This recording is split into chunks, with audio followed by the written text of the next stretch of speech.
BJP versus TMC घोषणा पत्र, बंगाल चुनावी वादी की रेस में। कोरोना पॉजिटिव हुए उत्तराखंड के सीएम तीरथ सिंह रावत हाल ही में हरिद्वार कुंभ में भी हुए थे शामिल। नमस्कार, मैं हूं शाहीन और अब खबरें विस्तार से। बंगाल में चुनावी युद्ध की रणभेड़ी तो बज ही चुकी है। अब बंगाल में वादों की डुगडुगी भी सुनाई देने लगी है। टीएमसी के बाद बीजेपी ने भी अपना चुनावी पिटारा खोल दिया है। कोलकाता में अमित शाह की मौजूदगी में बीजेपी ने बंगाल में परिवर्तन के नारे के साथ अपना संकल्प जारी कर दिया है। इसकी झलक प्रचार और चुनावी वादों दोनों में साफ साफ दिख रहा है। उत्तराखंड के मुख्यमंत्री Tirath Singh Rawat corona virus positive हो गए हैं। वहीं ट्वीट पर तीरथ सिंह रावत ने इसकी जानकारी दी। उत्तराखंड के मुख्यमंत्री ने कहा है कि उन्होंने खुद को आइसोलेट कर लिया है। मेरी कोरोना टेस्ट रिपोर्ट पॉजिटिव आई है। मैं ठीक हूं और मुझे कोई परेशानी नहीं है।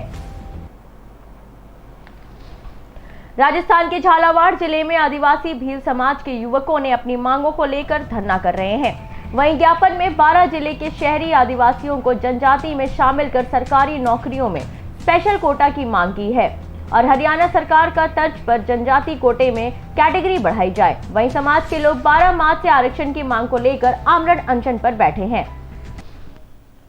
बिहार के भागलपुर में व्यवसाय और जल प्रबंधन विषय पर 5 दिवसीय किसान भ्रमण प्रशिक्षण कार्यक्रम का आयोजन किया गया।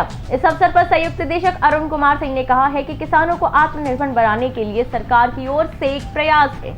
उसी के तहत लगभग 150 महिलाओं और पुरुष किसानों को प्रशिक्षण दिया गया। आज यहाँ से कटोरिया के लिए 30 महिला किसान और 120 पुरुष किसान वो जा रहे हैं प्रशिक्षण के लिए। वहाँ पे व्यावसायिक बकरी पालन के लोगों को प्रशिक्षण दिया जाएगा। इसके साथ ही कटोरिया में जल का अभाव रहने के कारण वहाँ पे भूमि संरक्षण का कार्य बहुत बढ़िया से हुआ है, तो उसका भी ये लोग देखेंगे और उसका थोड़ा सा प्रशिक्षण प्राप्त करेंगे किस तरह से करना है और पानी किस तरह संरक्षण करना है, उसे हॉर्टिकल्चर प्लांट या सब्जी वगैरह कैसे हम लोग खेती कर सकते हैं, मौसम अनुकूल खेती कैसे करना है ताकि उसका आय जो है तो दुगुनी हो सके और जो ज़मीन बेकार पड़ा हुआ है उसका सदुपयोग कर सके। ये लोग आएंगे, 5 दिन का प्रशिक्षण में जा रहे हैं। वहाँ से प्रशिक्षण लेके आएंगे तो अपने अड़ोस पड़ोस के किसानों को भी इसके बारे में जानकारी देंगे, बताएंगे। लोग व्यावसायिक बकरी का जो पालन करेंगे तो उसके लिए सबसे बड़ी बात है कि जो बिहार के बहुत वक्ता जो है संतोष कुमार जी पटना से आ रहे हैं देने के लिए इन लोगों को प्रशिक्षण, और वो जो है तो 5 दिन में इन लोगों को बकरी का कैसे पालन किया जाएगा, उसका आर्थिक इकोनॉमिकल स्टेटस क्या होगा, कि बकरी के बच्चा मेमना खरीदने में कितना पैसा लगेगा, उसका पालन करने में कितना लगेगा, उससे फ़ायदा कितना होगा, कुल सब चीज़ की जानकारी विस्तृत रूप से इन लोगों को 5 दिन में दिया जाएगा।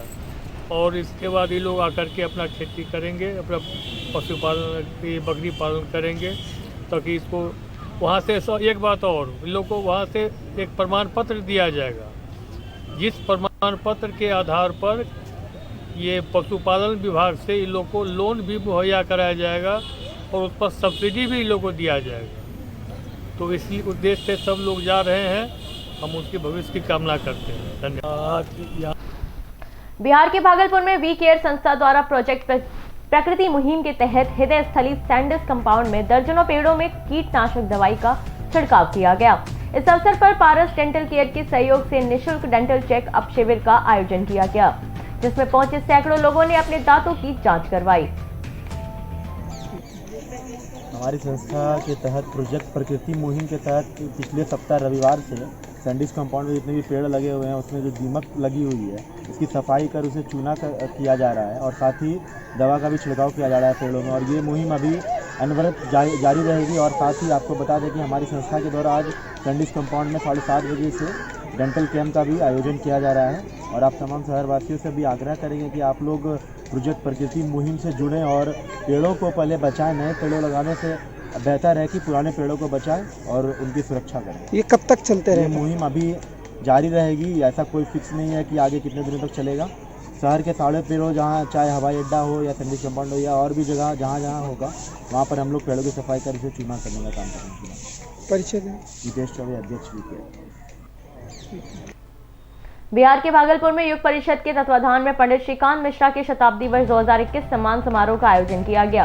इस अवसर पर भागलपुर के दर्जनों साहित्यकारों को सम्मानित किया गया, जिसका मुख्य उद्देश्य भागलपुर में साहित्यकार की परिचर्चा लाना बताया गया, जिससे कि भागलपुर के साहित्यकारों को एक नई पहचान मिल सके। यह परंपरा साहित्य को जीवित रखे।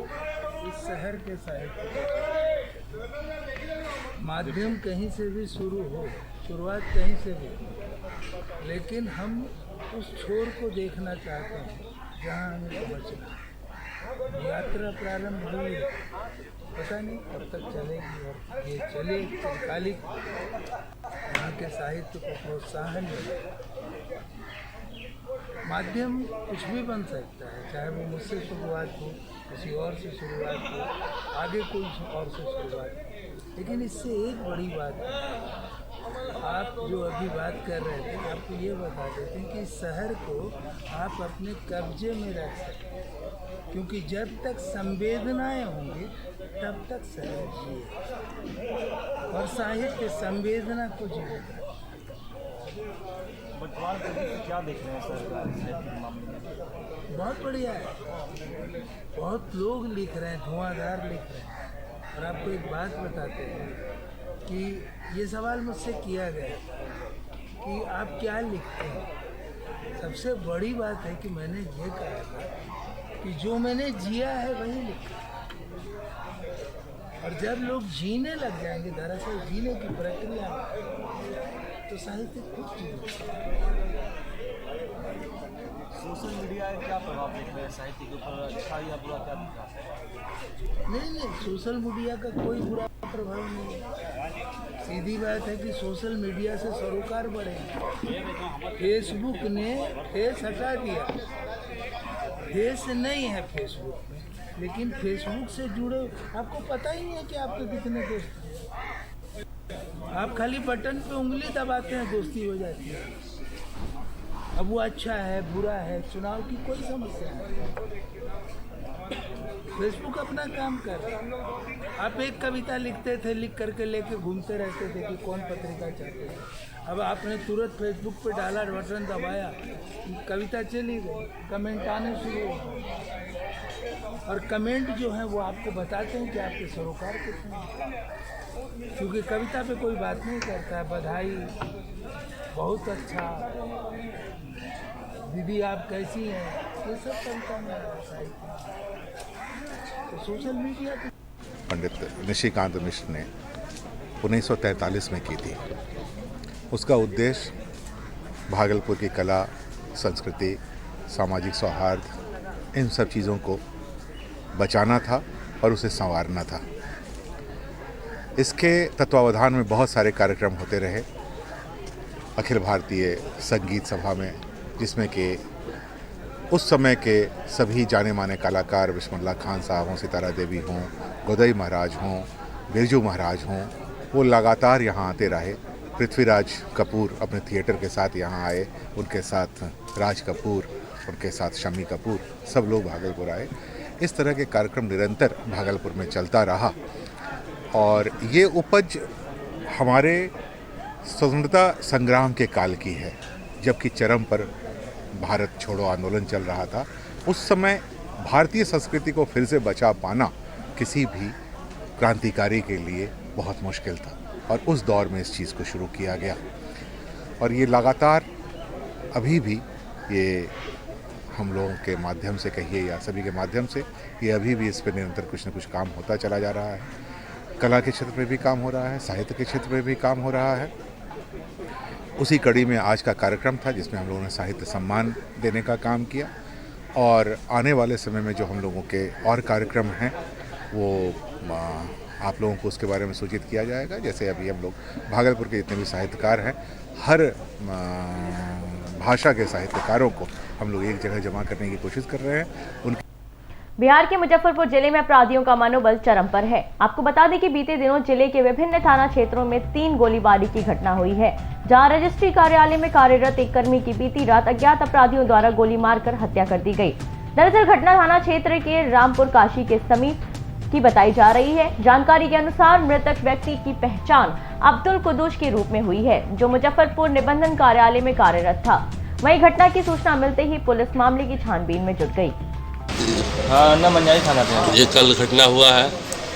कल संडे था, लेकिन मार्च क्लोजिंग की वजह से इनको ऑफिस आना था। भैया से हमारे 9 बजे कल बात हुई कि हम ऑफिस जा रहे हैं। घर पे थे, हम लोग एक साथ नाश्ता किए। वहाँ से बोले कि हमको ऑफिस जाना है, संडे है, उसके बावजूद भी मार्च क्लोजिंग की वजह से ऑफिस जाना है। उसके बाद जब ये 10 बजे रात तक नहीं पहुँचे, तो 10 बजे के बाद जो है हम लगातार इनके कांटेक्ट में रहे। घंटी बजती रही, 1:30 बजे रात तक हम कांटेक्ट किया, घंटी बजती रही, नहीं उठाए। 5:30 में उनकी वाइफ ने जब उनको फ़ोन किया तो उनका मोबाइल ऑफ बता रहा। सुबह कितने बजे घर से निकले थे? सुबह ये निकले थे 9 बजे। आपको हत्या की सूचना कब मिली? हमको हत्या की सूचना मिली है सुबह में अभी। तो क्या मुजफ्फरपुर निबंधन कार्यालय में कार्यरत थे? हाँ, मुजफ्फरपुर निबंधन कार्यालय में ये क्लर्क थे। ये क्या नाम हुआ इनका? इनका नाम अब्दुल कुद्दूस है। कौन सा जगह? घर कहाँ हुआ? वैशाली जिला में गुरौल ब्लॉक इस्माइलपुर पंचायत के मजिया गाँव में। आपका नाम क्या हुआ सर? मेरा नाम मोहम्मद अबूजर आलम हुआ। आप कौन हुए इनके? हम इनके तीसरे नंबर भाई हुए। जी क्या है घटना सर, बताया? ये रजिस्ट्री ऑफिस के कर्मचारी हैं जो कि कटहरा ओपी के निवासी हैं वैशाली ज़िला में। और मनियारी थाना क्षेत्र में हम लोगों को सुबह 4 बजे करीब सूचना मिली कि उनकी डेड बॉडी रोड पर पड़ी हुई है, उसमें गोली मार के उनकी हत्या करी हुई है। तो मौके पे पुलिस टीम पहुंची और उनकी बाइक वहां से गायब थी। बरामद में उनके पास से मोबाइल मिला है और कुछ पैसे मिले हैं। सर खोखा भी बरामद होने के बाद आ रही है घटनास्थल पर? घटनास्थल से एक खोखा भी बरामद किया गया। लूटपाट की घटना तो नहीं नजर आ रही है? ये पॉसिबिलिटी है क्योंकि उनकी बाइक वहाँ पे नहीं है, और पॉसिबिलिटी है कि हो सकता है लूट के क्रम में उनकी हत्या कर दी गई है। बिहार के मुजफ्फरपुर में मानवता को शर्मसार कर देने वाली घटना सामने आई है, जहां मानसिक रूप से विक्षिप्त एक नाबालिग युवती के साथ दुष्कर्म का मामला सामने आया और बताया जा रहा है कि गांव के ही युवक ने घर में घुसकर वारदात को अंजाम दिया है। लेकिन पीड़िता के पिता का कहना है कि आरोपी को पकड़कर सरपंच के हवाले कर दिया गया था। वहीं परिजनों ने सरपंच पर आरोपी को भगाने का आरोप लगाया है। सर वो लड़की जो है गूंगी है और कान से बहिर भी है, उसको आवाज़ नहीं, दिमाग नहीं है। वो लड़की अकेले घर में सो रही थी, एक लड़का अंदर घुसा, उसको अंदर से कुंडी लगा दिया और उसको ज़बरदस्ती करने लगा। तो हम आवाज़ सुने हम लोग, तो उठ के उसको देखे, गेट से वो डोर खुला हुआ है उसको होके, तो उसको देखे जो वो क्रियाक्रम कर रहा था। तो लड़की आवाज़ दी, मतलब अंदर से जो है से वो बकार थोड़ा सा वो चिल्लाया ना, थोड़ा सा हल्का, तो उसका आवाज़ आया। तो हम लोग कहे जो वो गूंगी काहे के लिए चिल्ला रहा है। तो उसको उठ के देखे, तो डोग होके तो उसको देखे जो वो क्रियाक्रम कर रहा था। अब हम लोग गेट खोले तो किधर से खोले, तो वो लड़का सीढ़ी पर होके छत पे चढ़ के, छत पर से जब तड़पा तो आगे से हम लोग जैसे वो तड़पा तो हाथ पकड़ लिए। पकड़ने के बाद वो लड़का को हम 2-3 थप्पड़ भी मारे हैं और वो लड़का को बांध के सरपंच के हवाले किए हैं। सरपंच और चौकीदार पूरे रात जग के बिहान किए हैं। और सवेरे जब हम लेटरिन के लिए चले गए हैं, इतने देर में वो लड़का सरपंच के घर से फरार है। कहाँ का है आरोपी? बटवारा आपके पास कहीं है? वो लड़का पहचान हुई है उसकी? बिल्कुल साथ का ही है वो। तो सरपंच की इसमें जो है तो ये आ रहा है कि सरपंच कुछ खा के छोड़ा है। हाँ, सरपंच उससे घूस लेके वो लड़का को छोड़ा है। क्या है पूरा मामला? बलात्कार का मैटर है। इस मामले में प्राथमिकी दर्ज कर ली गई है और सरपंच को हिरासत में लेकर पूछताछ की जा रही है। आरोपी फरार है अभी? हाँ, आरोपी फरार है। हम लोग धरपकड़ अभियान जारी रखेंगे। पूरा घटना सर वो लड़की जो है गुम। बिहार के रोहतास में पुलिस को एक बड़ी सफलता मिली है। वहीं पुलिस ने सासाराम थाना क्षेत्र के फजलगंज में डकैती की योजना बना रहे 6 अपराधियों को हथियारों के साथ गिरफ्तार कर लिया है। जहां अपराधियों के पास से पुलिस ने एक देसी कट्टा, 7 जिंदा कारतूस, magazine, duplicate chain, Chinese pistol, 11 mobile phone सहित 50,000 रुपए नकदी भी बरामद कर लिया गया है। इसमें सुजीत कुमार वर्मा तथा राहुल कुमार सिंह, इनका पूर्व का भी आपराधिक इतिहास पाया गया है और अभी तक जो पूछताछ हुई है इसमें जानकारी मिली है कि इन लोग एक गिरोह बना करके खास करके जीटी रोड के आसपास लूटपाट की घटना कारित करते थे और इनका जो जिस मोहल्ले में रहते थे वहाँ पे जो आमजनों में काफ़ी खौफ था। इस प्रकार से रोहतास पुलिस के द्वारा एक बहुत बड़ी कार्रवाई की गई है और इन पे स्पीडी ट्रायल करा करके जल्द से जल्द सजा दिलाई जाएगी। इसमें सुजीत कुमार वर्मा तथा राहुल कुमार सिंह, इनका पूर्व का भी। उत्तर प्रदेश के हरदोई सांडी रोड स्थित खेल मैदान में पूर्व सैनिकों द्वारा संचालित 1600 मीटर दौड़ प्रतियोगिता का आयोजन किया गया। प्रतियोगिता में लगभग 100 बालक बालिकाओं ने हिस्सा लिया। कार्यक्रम के मुख्य अतिथि भाजपा विधायक माधवेंद्र प्रताप सिंह ने विजयी खिलाड़ियों को पुरस्कृत कर शील्ड प्रदान की। इस अवसर पर भाजपा विधायक ने कहा है कि केंद्र की मोदी सरकार और प्रदेश की योगी सरकार युवाओं को आगे बढ़ाने के लिए खेल के क्षेत्र में कई योजनाएं चला रही है। उत्तर प्रदेश सरकार के 4 वर्ष पूर्ण हुए। गत 19 मार्च सन 2017 को उत्तर प्रदेश के यशस्वी मुख्यमंत्री आदरणीय श्री योगी आदित्यनाथ जी ने उत्तर प्रदेश के मुख्यमंत्री पद की शपथ लेते हुए यह संकल्प लिया था कि इस प्रदेश को उत्तम और सर्वोत्तम प्रदेश बनाऊंगा। उसी मंशा पर कार्य करते हुए 4 वर्ष तक 19 मार्च 2021 को 4 वर्ष पूर्ण हुए, जिसके निमित्त एक सप्ताह तक प्रदेश सरकार के विभिन्न कार्यक्रमों के उत्तर प्रदेश के जनपद चंदौली में जहां पुलिस टीम ने मुठभेड़ के बाद 4 अंतरप्रांतीय बदमाशों को गिरफ्तार कर उनके पास से चोरी की एक डीसीएम वाहन, 2 तमंचा और खोखा बरामद किया है। वहीं पुलिस ने जब वाहन चालक को वाहन रोकने का इशारा किया तो वाहन चालक ने वाहन की गति बढ़ा दी और वाहन पर बैठे लोग पुलिस बल पर फायरिंग कर भागने लगे। फिलहाल पुलिस ने चारों बदमाशों के खिलाफ भारतीय दंड विधान के तहत मामला पंजीकृत कर अग्रिम कार्रवाई में जुट गई है। अभियुक्त गिरफ्तार हुए हैं। उन अभियुक्तों के नाम हैं शरीफ खलीफा, सोनू कुरैशी, कौशर अली और जिसान खान। पूछताछ करने पर यह भी ज्ञात हुआ है कि कौशर अली और जिसान खान ये चकिया थाने से हमारे गैंगस्टर के वांछित हैं। पूर्व में भी इनका आपराधिक इतिहास भी है। इन लोगों ने पुलिस पे फायर भी किया और फायर करने के दौरान इन्होंने पुलिस ने इन लोगों को दौड़ा के पकड़ा, जो कि खेत में अरहर का खेत था उसमें छिप गए थे। वहां से इन लोगों को अभियुक्तों को पकड़ा। 4 अभियुक्त गिरफ्तार हुए हैं। आज की खबरों में अभी के लिए इतना ही। मुझे दीजिए इजाजत। नमस्कार।